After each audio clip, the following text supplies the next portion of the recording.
Hello everyone, very warm welcome to my channel learning with Komal. तो आज की video में हम करने जा रहे हैं अपने चैप्टर 1 का एंड। तो जैसे कि आप जानते होंगे, पोर्टफोलियो मैनेजमेंट की वीडियोस हम अपने चैनल पर कॉन्टीन्यूसली अपलोड कर रहे हैं। I hope you have watch the previous videos also.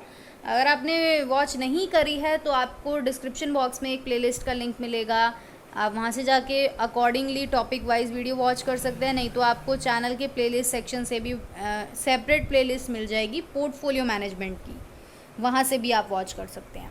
Okay, तो जैसा कि मैं आपको बता दूं, आज हम अपने चैप्टर 1 का एंड करेंगे इस क्वेश्चन के साथ, जो कि है फैक्टर्स अफेक्टिंग इन्वेस्टमेंट डिसीजन और वेरियस इन्वेस्टमेंट कॉन्स्ट्रेंट्स। तो ये आज हम स्टडी करने जा रहे हैं।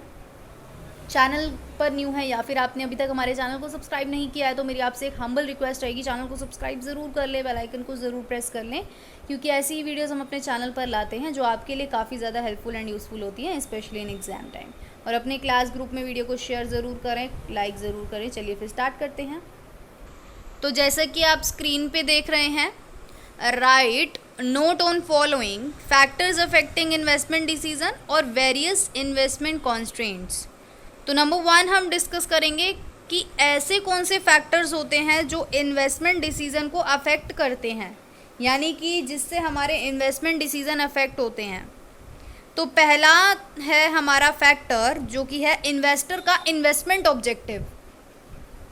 ठीक है, कि इन्वेस्टर क्या चाहता है, वो इन्वेस्टमेंट क्यों कर रहा है, किस ऑब्जेक्टिव से कर रहा है, यानी कि क्या उसका जो है उद्देश्य है इन्वेस्टमेंट करने का। तो ये पहला मेन फैक्टर होता है जो कि हमारे इन्वेस्टमेंट डिसीजन को अफेक्ट करता है।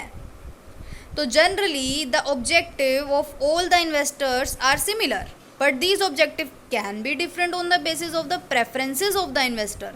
कि सामान्य रूप से बात करें तो सभी इन्वेस्टर का जो ऑब्जेक्टिव्स होते हैं वो सिमिलर ही होते हैं, लेकिन थोड़े डिफरेंट होते हैं, क्योंकि हर किसी का जो प्रेफरेंसेस हैं वो अलग अलग हो सकते हैं। तो प्रेफरेंसेस के बेस पे ऑब्जेक्टिव्स डिफरेंट होते हैं। तो investment objective of N individual investor will be different from that of an institutional investor, यानी कि इन्वेस्टमेंट ऑब्जेक्टिव जो होते हैं एक इंडिविजुअल इन्वेस्टर के, वो अलग हो सकते हैं इंस्टीट्यूशनल इन्वेस्टर से के ऑब्जेक्टिव से। तो जो इन्वेस्टर चाहता है कि उसको रेगुलर इनकम वो अर्न करे, would make investment in such a security which can provide a fixed monthly, half yearly और yearly income। यानी कि जो इन्वेस्टर चाहता है कि उसको रेगुलरली इनकम आती रहे, अर्न करता रहे वो, तो उनको जो है किन सिक्योरिटीज़ में इन्वेस्ट करना चाहिए जो कि फिक्स रिटर्न प्रोवाइड कराती हूँ, यानी कि फिक्स इनकम देती हूँ, चाहे वो मंथली दे, चाहे वो हाफ ईयरली दे, चाहे वो ईयरली दे। तो an investor who wants to save tax, और एक ऐसा इन्वेस्टर जो टैक्स बचाना चाहता है, तो वो कैसी सिक्योरिटी में इन्वेस्ट करेगा, लाइक इंश्योरेंस पॉलिसीज़ हो गई, एनएससी हो गया, हमारा नेशनल सेविंग सर्टिफिकेट्स हो गया, है ना। तो वो इन सिक्योरिटीज़ में इन्वेस्ट करेगा क्योंकि उसको टैक्स बचाना है। तो अलग अलग टाइप के इन्वेस्टर होते हैं, अलग अलग उनके ऑब्जेक्टिव होते हैं। तो institutional investor who wants to earn more income from short term investment would make investment in security those income which have distributed more return। यानी कि इंस्टीट्यूशनल इन्वेस्टर कौन होता है, जो चाहता है कि ज़्यादा इनकम हो, ज़्यादा इनकम अर्न करे वो शॉर्ट टर्म इन्वेस्टमेंट से, यानी कि बहुत कम टाइम में ही वो ज़्यादा रिटर्न कमा ले। अगर वो ऐसा चाहता है तो उसको ऐसी सिक्योरिटी में इन्वेस्टमेंट करना होगा जो कि ज़्यादा रिटर्न डिस्ट्रीब्यूट करती हो, और या फिर उन सिक्योरिटीज़ ने अपने शेयर होल्डर्स को जो है पास्ट में अच्छा खासा रिटर्न प्रोवाइड किया हो। तो ऐसी सिक्योरिटी में वो लोग इन्वेस्ट करते हैं जो कि कम टाइम में ज़्यादा इनकम अर्न करना चाहते हैं। तो in this way various objective of the investor affect the investment decision. तो इसी प्रकार जो है ऑब्जेक्टिव की वजह से भी इन्वेस्टमेंट डिसीजन प्रभावित होते हैं। दूसरा फैक्टर आता है types of financial assets investment tools. अब फाइनेंशियल असेट्स और इन्वेस्टमेंट टूल्स कुछ ऐसे प्रकार के होते हैं जिस वजह से भी हमारे इन्वेस्टमेंट डिसीजन प्रभावित होते हैं, अफेक्ट होते हैं। तो nowadays an investor has various financial investment और investment tool to invest his money. आज के टाइम में एक इन्वेस्टर के पास काफ़ी सारे फाइनेंशियल असेट्स और इन्वेस्टमेंट टूल अवेलेबल हैं जिसमें जो है वो अपनी मनी इन्वेस्ट कर सकता है। तो choosing of investment tools also affect the investment decision. तो ये चूज़ करना कि कौन सा इन्वेस्टमेंट टूल जो है वो चूज़ करेगा, तो ये भी हमारे इन्वेस्टमेंट डिसीजन को अफेक्ट कर सकता है। तो different type of investment tool fulfil different type of need. तो अलग अलग टाइप के इन्वेस्टमेंट टूल अलग अलग टाइप की ज़रूरतें पूरी करते हैं। If an investor choice to invest in treasury bill, अगर एक इन्वेस्टर चाहता है कि वो ट्रेजरी बिल में इन्वेस्ट करे, तो ये क्या दर्शाता है, ये क्या इंडिकेट करता है? His desire to invest in short term security. वो ये दिखाता है कि वो शॉर्ट टर्म सिक्योरिटी में इन्वेस्ट करने का इच्छुक है वो इन्वेस्टर। और यदि एक इन्वेस्टर चाहता है रिस्क लेस सिक्योरिटीज़ में इन्वेस्ट करना, तो वो कौन सी सिक्योरिटीज़ चूज़ करेगा? डिबेंचर और बॉन्ड, जिसमें रिस्क नहीं होगा, है ना, रिस्कलेस होंगी वो securities. In addition to this, an investor while selecting investment tools also consider the ability.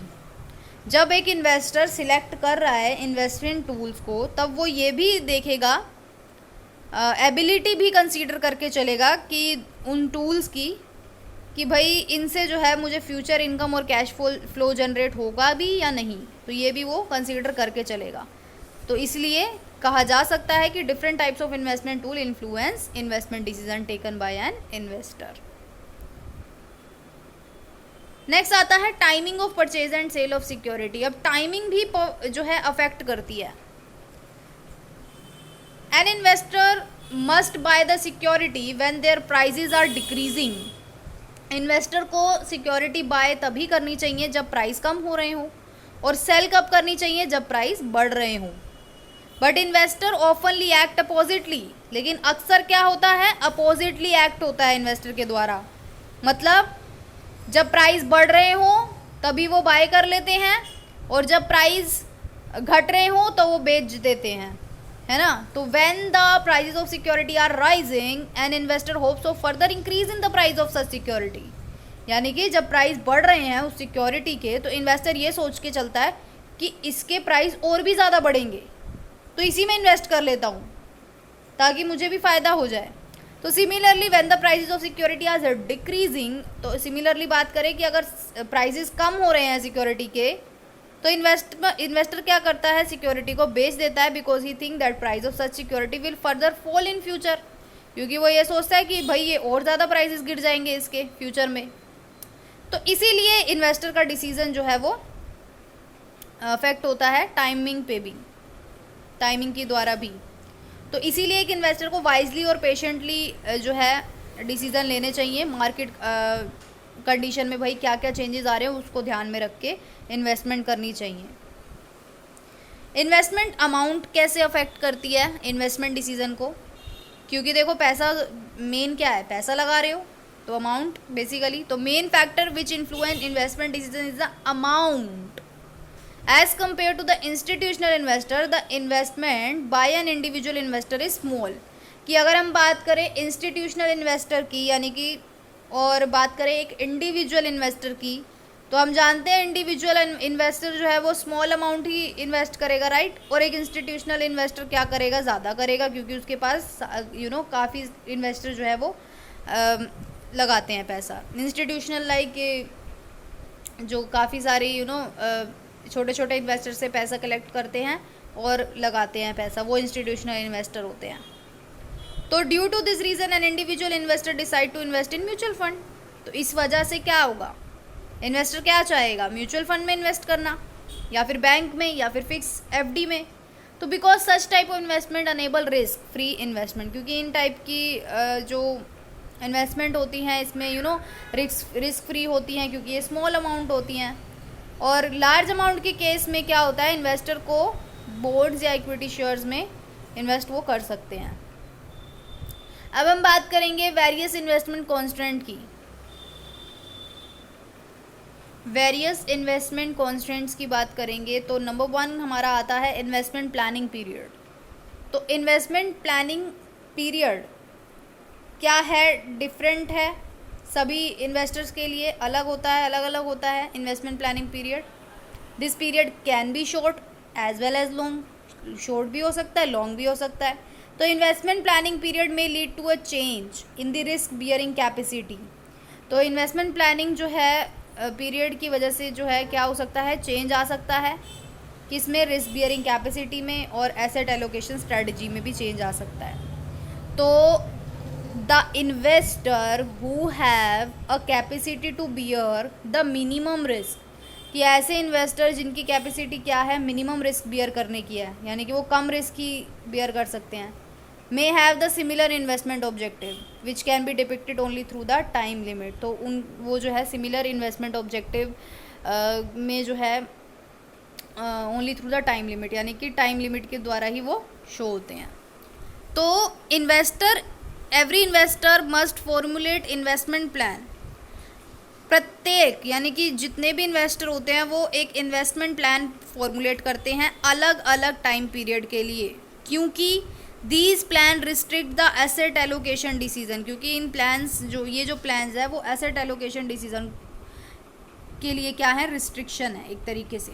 तो investor who wish to make investment, तो एक इन्वेस्टर जो चाहता है इन्वेस्टमेंट करना अपनी सेविंग्स के लिए, अपने रिटायरमेंट के लिए, तो वो क्या करेगा, लॉन्ग इन्वेस्टमेंट प्लानिंग करेगा। और ऐसे ही अगर एक इन्वेस्टर चाहता है कि उसकी डोमेस्टिक सेविंग हो तो वो क्या करेगा, शॉर्टर इन्वेस्टमेंट प्लानिंग बनाएगा। सिंपल सी बात है ना। लॉस कंसिडरेशन की बात करें तो there remains the possibility of loss, कि लॉस की पॉसिबिलिटी भी हो सकती है due to involvement of risk in the investment. किस वजह से, क्योंकि इन्वेस्टमेंट में रिस्क भी इन्वॉल्व होता है। तो दिस पॉसिबिलिटी डिस्करेज इन्वेस्टर, तो ये जो रिस्क होता है, रिस्क की पॉसिबिलिटी होती है, ये एक इन्वेस्टर को पोर्टफोलियो सिलेक्शन के लिए डिस्करेज करती है ना। डिस्करेजमेंट आ जाता है जिस वजह से इन्वेस्टर इन्वेस्ट नहीं करते कभी ओपनली, जो कि डिफेंसिव इन्वेस्टर होते हैं उन वो वाले। तो there can be severe affect of the loss of the investment under some situation. तो अलग अलग टाइप के इफेक्ट हो सकते हैं loss of the investment in situation के अकॉर्डिंग। तो in order to protect himself against such effect, अगर आप एक इन्वेस्टर को अपने आप को प्रोटेक्ट करना है इन अफेक्ट्स के, यानी कि लॉस से, तो investor decide to select a portfolio which has a protection element. तो इन्वेस्टर को वही पोर्टफोलियो सिलेक्ट करना पड़ेगा जिसमें प्रोटेक्शन एलिमेंट भी हो। तो an investor who make investor in the security for his retirement has less risk bearing capacity. तो अगर एक इन्वेस्टर चाहता है कि वो रिटायरमेंट मतलब ऐसी सिक्योरिटीज़ में इन्वेस्ट करे जिसमें अपने रिटायरमेंट के लिए वो कर रहा है, तो ऐसी सिक्योरिटी होनी चाहिए जो लेस रिस्की हो, ठीक है, as compare to the investor who want to earn return by bearing risk of the investment. कहने का मतलब है कि लेस रिस्क सिक्योरिटी में वो इन्वेस्ट करते हैं। तो an investor can avoid the loss consideration to some extent.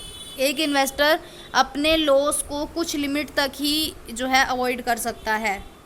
वो किस तरीके से, डाइवर्सिफिकेशन करके। डाइवर्सिफिकेशन क्या होता है, डाइवर्सिफिकेशन क्या होता है, डाइवर्सिफिकेशन का मतलब होता है कि आपने अलग अलग टाइप की सिक्योरिटीज़ में इन्वेस्ट किया है। आपने लेस रिस्क वाली में भी किया है, आपने लाइक आपने डिवेंचर में भी किया है, आपने बॉन्ड्स में भी किया है, आपने गवर्नमेंट सिक्योरिटी में भी किया है, आपने हर टाइप की सिक्योरिटी में किया है। हाई रिस्क वाली में भी कुछ पैसा लगाया होगा, लो रिस्क वाली में भी लगाया होगा, मीडियम रिस्क वाली में भी लगाया, जिससे क्या होगा, आपका रिस्क डाइवर्सिफाई हो सकता है, यानी कि कहीं से फ़ायदा हो गया और कहीं से लॉस हो गया, तो बैलेंस बना रहे कुल मिला के, वो होता है डाइवर्सिफिकेशन। लिक्विडिटी की बात करें तो लिक्विडिटी क्या होता है कि आपको कैश की ज़रूरत है, आपने सिक्योरिटी में इन्वेस्ट कर रखा है, तो जब चाहे अगर आपको कैश की ज़रूरत है उस टाइम आप इसको कैश में कन्वर्ट करा सको, वो होती है उस सिक्योरिटी की लिक्विडिटी। तो जनरली जो जितने भी इन्वेस्टर होते हैं उनकी इच्छा यही होती है कि वो ऐसी इन्वेस्टमेंट करें जिनकी हाई लिक्विडिटी हो, जब चाहे वो बेचना चाहे तो वो जब चाहे बिक जाए मार्केट के अंदर। तो investor who give less importance to the liquidity, ऐसे इन्वेस्टर जो लिक्विडिटी को कम इंपॉर्टेंस देते हैं वो लॉन्ग टर्म इन्वेस्टमेंट कर सकते हैं। Such investor must construct a portfolio for investor in long term security, मतलब जो लिक्विडिटी की परवाह नहीं करते वो लॉन्ग टर्म सिक्योरिटी में इन्वेस्ट करते हैं, लाइक लैंड एंड बिल्डिंग्स। और यदि investor give special importance to the liquidity, और इस यदि बात करें तो इन्वेस्टर अगर लिक्विडिटी को एक स्पेशल इंपॉर्टेंस देता है, then they must make investment in the money market instrument, यानी कि तब उनको कैसी सिक्योरिटीज़ में इन्वेस्ट करना चाहिए, money market instrument like national saving certificate, treasury bill, commercial paper, क्योंकि इनकी लिक्विडिटी हाई रहती है। ओके, टैक्स फैक्टर की बात करें तो टैक्स फैक्टर क्या है, एक कांस्टेंट है इन्वेस्टमेंट डिसीजन में।